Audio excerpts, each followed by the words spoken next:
Right now at noon, a massive recovery effort and investigation underway in what caused this deadly collision between a passenger jet and a military aircraft in Washington, D.C. What we're learning about the victims. Plus, the village of DeForest will hear from the public today on whether they should remove fluoride from their drinking water. This is News 3 Now at noon. Thanks for joining us this afternoon. I'm Josh Breiter. Right now, officials do not believe anyone survived last night's deadly crash between an American Airlines passenger jet and a military helicopter near Washington, D.C. The plane was carrying 60 passengers and 4 crew members while 3 soldiers were on the helicopter. Natalie Brand is at Reagan National Airport. Washington, D.C.'s fire chief says the rescue mission in the Potomac River has now turned to a recovery operation.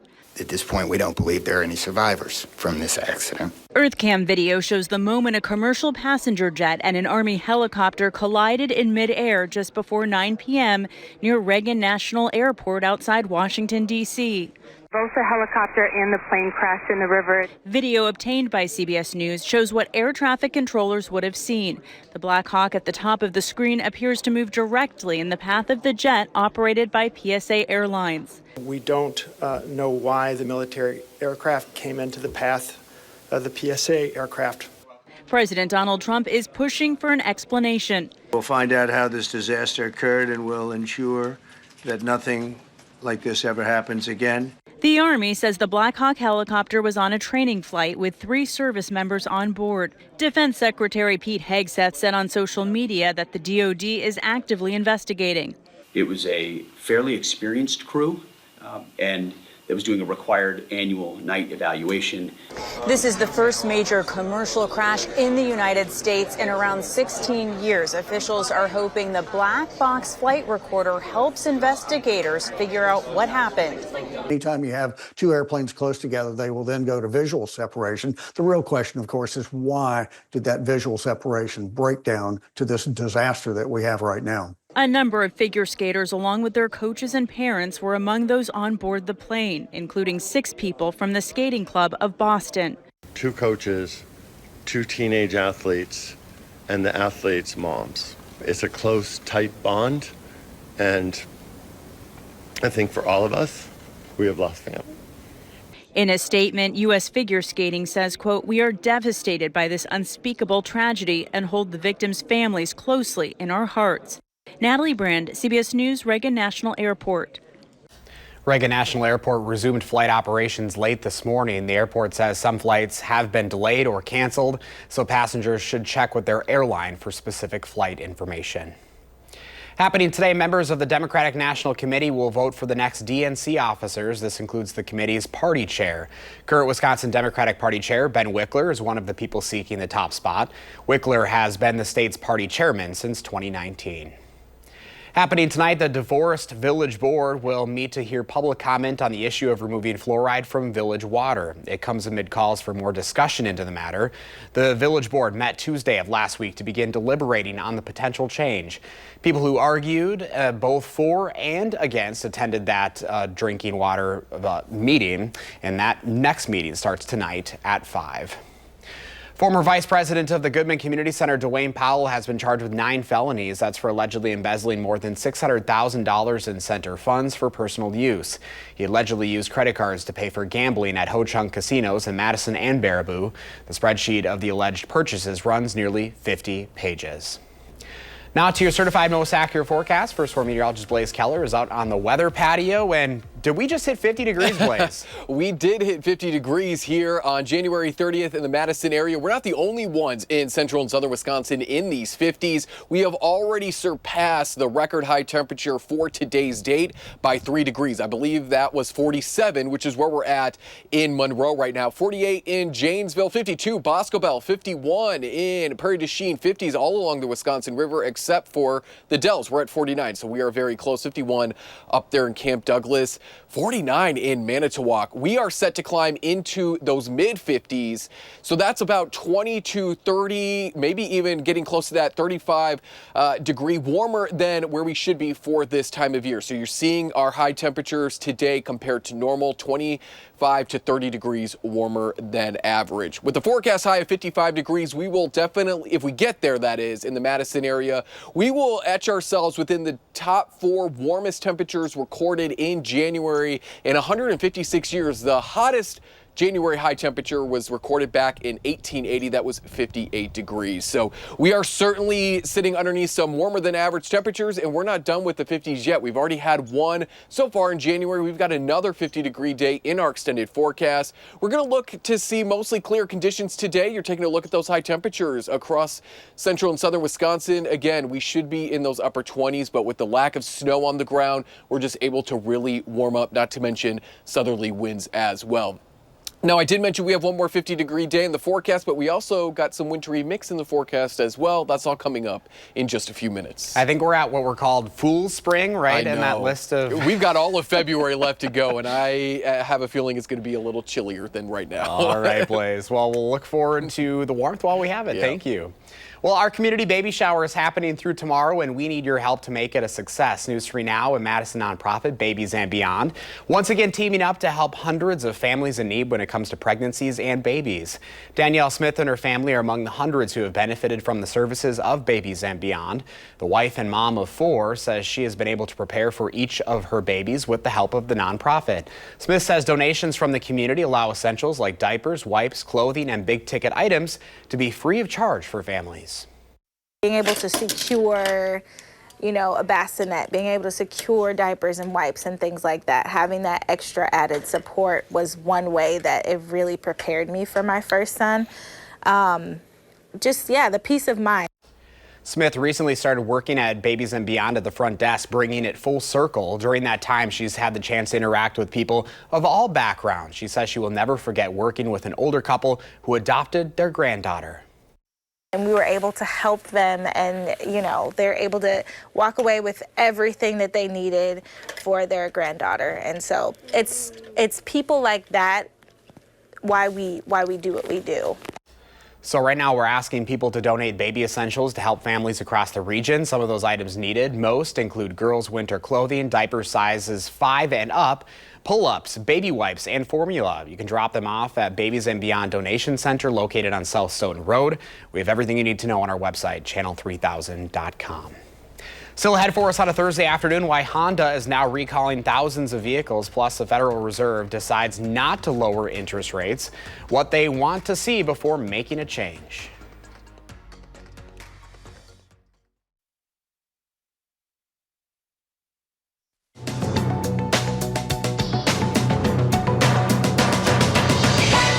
The Federal Reserve decided to leave its benchmark interest rate unchanged at a range of 4.25 to 4.5% after 3 cuts since September of last year. Fed Chairman Jerome Powell told reporters yesterday that the Fed is waiting to see the effects of the new Trump administration's economic policies, especially related to threatened tariffs. Honda is recalling nearly 300,000 Honda Pilots and Acura MDX and TLX Type S vehicles due to an issue with the fuel injection electronic control unit.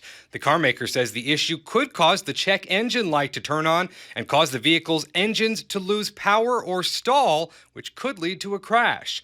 Honda is urging impacted owners to take their vehicles into a dealership for a free software update as soon as they are notified. And Red Robin wants a lucky couple to say yes with an onion ring. The burger chain is giving one duo the chance to win an engagement ring of their choice, up to a $10,000 value, if they propose at a Red Robin using one of the fast food chain's onion rings on Valentine's Day.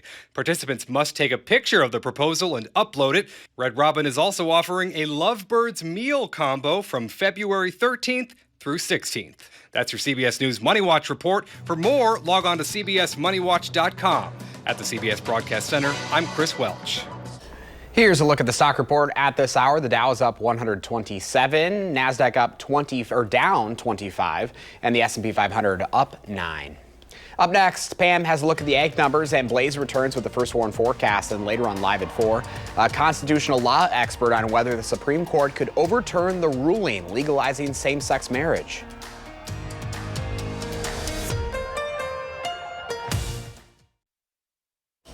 Welcome back. Let's check in now with Pam Yankee from the Midwest Farm Report. What do you think, Farm Babe? 50 degrees, end of January. What is going on?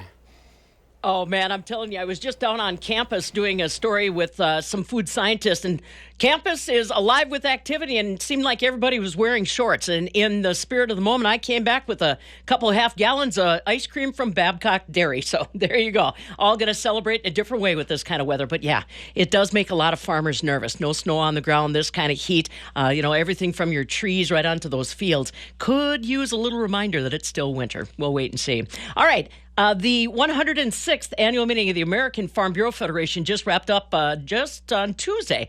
And a bunch of our Wisconsinites were very successful in regards to that convention that was in San Antonio. I want to congratulate them now. First of all, Wisconsin Farm Bureau picked up the Pinnacle Award, which is the highest honor that's given to a state farm bureau for their program and member achievements. They also were named a New Horizon Award winner for their program Gather Wisconsin, which is a bunch of resources to try to connect consumers with the farmers that grow and raise the food their families enjoy. Congratulations on that. Also had a couple of folks that were in the final phase of competition. Callie Jo Coates from Racine County made the Sweet 16 in discussion meet. And Ben and Hallie Sand from Dunn County finished up their obligations to the Young Farmers and Ranchers Committee. Brad Olson, president of the Wisconsin Farm Bureau Federation, ended up with a one-year term on the board of directors for the American Farm Bureau Federation. So overall, an excellent convention. But you notice in that picture, some of those folks wearing long sleeves and even a jacket. San Antonio, not quite as warm as what they might have expected when they headed that way earlier in the convention. All right, so today the markets, corn, beans, wheat, ending a little bit lower. Dairy is trying to, move a little higher. On the close today, barrel cheese unchanged at 186.5. 40-pound block cheese up a penny, up a half, I should say, at 193.5. Double A butter down another penny today. Just too much of that butter fat on the marketplace to $2.45 a pound. And as soon as I grab a hold of a spoon, ice cream stocks will be going up here at Midwest Family Broadcasting because I'm looking forward to that, Babby. It's just one of those days, grilling out, ice cream, just taking a deep breath of fresh air and not freezing your lungs. It's a nice break, but I'm guessing it's going to change. Yeah, can you save some of that Babcock ice cream for me, Pam? I'll see what I can do, buddy. All right, we got like 12 minutes left of the show, and then I'm on my way over. Okay, I'll open the door. All right, well, you have a great afternoon, Pam. Thank you. See you later. Mm-hmm. Oh, yeah, it is feeling a lot like spring out there. Blaze Keller has the first warn forecast with another furry friend on this Thursday. Yes. Who's that, Blaze? We were just talking about ice cream, which would pair great with this warm temperatures, and a brownie. Oh, this is Brownie. She loves to give kisses, so I'm going to try not to get distracted doing the weather here, but it is very warm outside. We are looking at record high temperatures into the low to mid 50s today. Tonight, though, a wintry mix moves in. This is very atypical for the middle of really winter. We'd expect this more into spring, if not parts of late winter, early spring, when the jet stream is a little bit more south because you're getting these contrasting air masses, this warm one mixing in with another cool one. So that's why we could get a rain-snow mix as we go into the overnight hours, but it's really going to stay south of, I would say, the Dells, possibly even south of Madison. But as we move forward into the start of your weekend, a little bit cooler. Again, we could see that wintry mix as we go into your Saturday. But Brownie, as we go into Sunday, even though we do see a rain-snow mix to start, and folks at home, we are looking at another 50-degree day. So we've already racked up 2 for the month of January, and it looks like we may go into the start of February with another 50-degree day as well. So closer to home, here's that rain-snow mix beginning to move on, and it's really hugging the state line. Even though the ground has been frozen, this is going to add a little bit more moisture back into the ground, but I would prefer it, honestly, to be more snow because then we can build on that snowpack and we don't lose some of that moisture to the drains because the ground is still frozen. But as we go into your Friday afternoon, we're looking at quiet conditions. So Puppies like Brownie could go out and enjoy a nice, somewhat cooler day as we go into the start of your weekend. But take a look at our rain totals over the next 48 hours. We're not looking at a whole lot really north of the Madison area. If we're going to be looking at the North American model here, maybe a couple tenths to a quarter of an inch of rain. So this is not going to be a heavy rainmaker. The center of this low pressure system is not going to be moving overhead. It's going to stay off to our south. Every forecast high temperature over the next 7 to 10 days is either seasonal or above average. And again, there's that extra 50-degree day that we squeeze out there on Sunday before more seasonal temperatures return as we go into next week. And we can see some of that cooler air moving on down. She is so calm, and she's only 2 months old. She is a great little helper. Here's that warmer air, the green, the yellows that we're currently sitting under. There's another warm up. There's that Sunday warm up, but then look off toward north and west. Those light blues and those whites indicating that cooler air. So we are expecting more seasonal temperatures as we go into, say, next week. So enjoy the warmth while it's here. Again, we've had one 50-degree day already. That was back on the 17th, and then a couple days later, we were back in those single digits. So even though we have been warm as of late, temperatures are still, or our average temperature that is running about a degree below average from the start of the month through yesterday's date. So here's a look at our forecast high today, mid-50s for some of us. And if we look ahead to your 7 to 10 day forecast, 50s on Sunday with limited rain and even snow chances over the next 7 to 10 days. But maybe by next Thursday, we squeeze out a wintry mix. All right, Blaze, thank you. In the Mr. Food Test Kitchen, Howard is using an ingredient made in an old hula hoop factory. If you haven't heard about, tasted, or embraced sriracha yet, then what in the world are you waiting for? What started as a spicy sauce that was mostly found in Asian cooking is now everywhere. It's actually pronounced sriracha, but most of us just say sriracha. So here are the basics. Sriracha can best be described as a cross between ketchup and hot sauce. In the U.S., it's made from red jalapeno chili peppers and garlic in a factory outside of LA that used to make hula hoops. Today, we find it not only in our markets, but in everything from fast food favorites to all sorts of snack foods. In ounce per ounce, sriracha sauce is about 20% less than the cost of traditional hot sauce. So with all it has going for it, you can bet we're seeing it in more and more recipes. Recipes like these short ribs that are not only fall apart tender, but the combo of the sriracha, honey, and the lime makes them irresistible. No, not too hot, but I would say super flavorful and a nice change of pace. The recipe for our sriracha short ribs is online now and is ready for you to add a little spice to your life, or shall I say to your table. I'm Howard in the Mr. Food Test Kitchen, where today we found a sriracha kind of way for you to say, ooh, it's so good. When we come back at noon, we're going to learn more about our pet of the week. That's Brownie with Blaze from the Dane County Humane Society. We'll be right back.